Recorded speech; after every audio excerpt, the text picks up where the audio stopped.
Thank you, Madam Deputy President. Welcome back, colleagues. Great to see you all after a clearly restful break over the summer. I'm sad that Senator Dastyari is no longer in the chamber because I was going to compliment him on his haircut. He's looking very sharp in contrast to the way he finished the end of the year. But I thank the Greens for raising this important matter in the Senate. And they are right that the efficient administration of government programs is a very important issue. And they are right that bureaucracies must be careful as possible to administer their payments in the most sensitive way. But the Turnbull government makes no apologies for ensuring the integrity of our welfare system.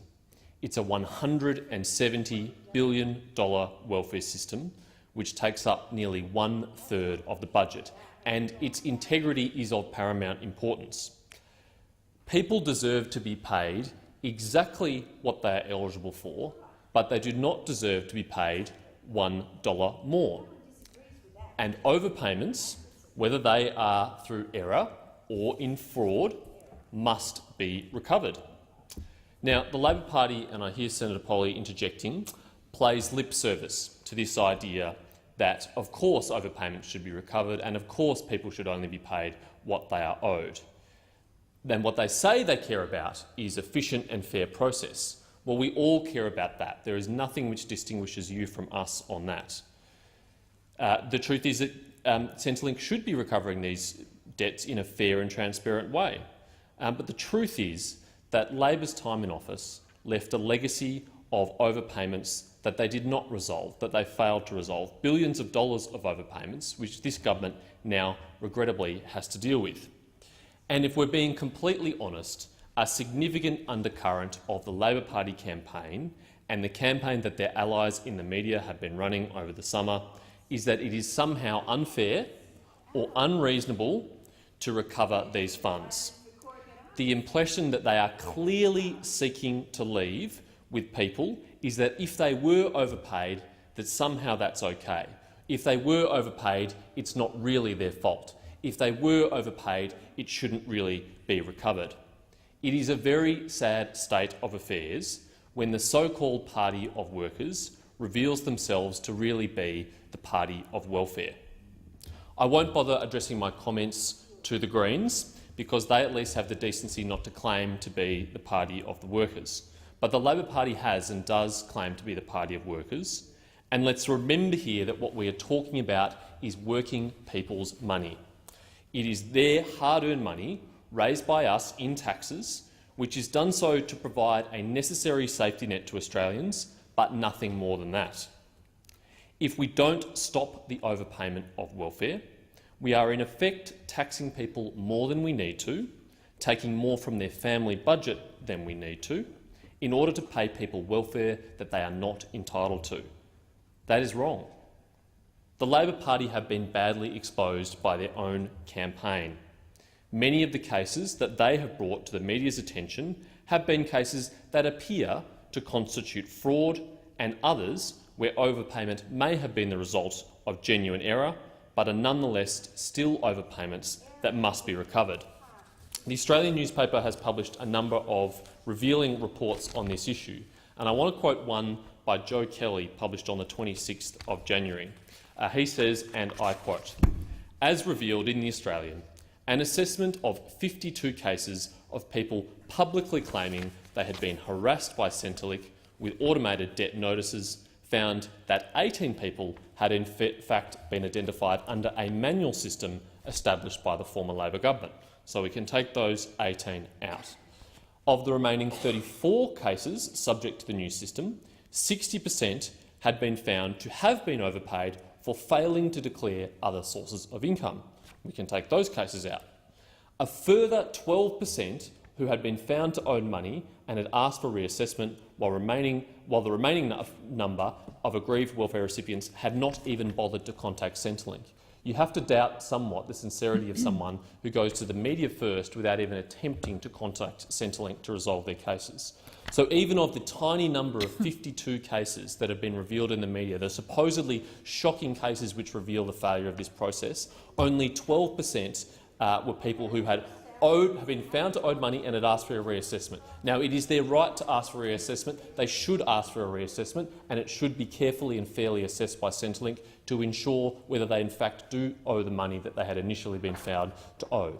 But 12% of 52 who had applied for a review and not necessarily will be found to be in the right in that review is a very small proportion indeed, and nothing like what the Labor Party has suggested. Sadly, there are some good concrete examples of this in action. These have been de-identified for obvious reasons to protect people's privacy, but there was a recipient that's been identified in the media, a male from Victoria. This person had received New Start for all of the 2013 and 2014 financial years. During that time, they declared that they received less than $12,000 in employment income. In fact, Australian Taxation Office data showed they'd earned more than $16,000 during that time. The customer had accrued a debt of approximately $3,000 in these financial years. It is good that this new system has identified this debt to the Commonwealth, has identified this instance where someone has been paid welfare to which they were not entitled, and the system is now seeking to recover that debt. A second customer, also a male, also from Victoria, had received AusStudy for all of the 2014 and 2015 financial year. During that time, they declared less than $15,000 in employment income. However, ATO data showed that they had earned more than $25,000 during that time. As a result, they owed a debt of approximately $3,500 to the Commonwealth through those financial years. Again, I'm pleased personally that that has been identified by the new system. I'm glad that it has been identified. Alan Tudge, the responsible minister, was addressing this issue in the House today, and he talked about two further extraordinary examples of even greater sums of someone who had a Queensland male who'd been receiving New Start for all of the financial year of 2011-12 and 2012-13. During that time, they declared less than $5,000 of employment income to Centrelink, and in fact, ATO data showed they'd received more than $100,000 during that time. So if someone has received $100,000 in 2 financial years, declared they'd only received $5,000, it's likely that every single dollar of New Start that they received was received under false pretences and should be repaid. Alan Tudge talked about another example, again another Victorian male, again a recipient of the New Start allowance over 3 financial years, who declared less than $11,000 of income. And again, the ATO data showed he'd earned more than $65,000 during that time. Now, this is something that the new system has identified and is picked up, and I think that's actually a very welcome thing. If it weren't for these new processes, if it weren't for the reforms brought in by this government and recovery sought for this money, then these may have never been uncovered. These people who had received welfare they were not entitled to receive may have never been identified.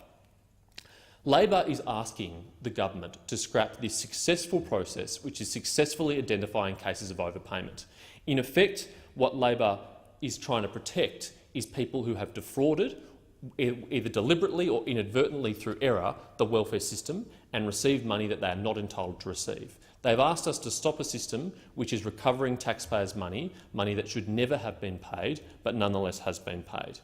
The coalition government will continue with this process because it is successfully identifying cases of overpayment and identifying cases of fraud, and it is acting appropriately to address it. It's recovering those funds because at the end of the day, the Australian people don't go to work working long hours to support their family and pay a reasonable share of that income to the federal government in taxes to support the services that we all enjoy, unless they know that that dollars are going to be used wisely and fairly. They don't go to work with the expectation that we're going to take more money than we need to from them in order to give it to someone who is not entitled to it. These are working people whose family budget depends in part on how much money the government takes from them each year. If we took less of it, there would be much less strain on their family budget. If we take more of it, there is more strain on their family budget. And it is morally wrong to take more than we need to pay someone who is not entitled to it. That is what this system addresses. That is what this system has identified. There are billions of dollars of funds potentially involved in this, and it is entirely appropriate that the government is using the latest technology and data matching to achieve this end. Thank you, Senator Paterson.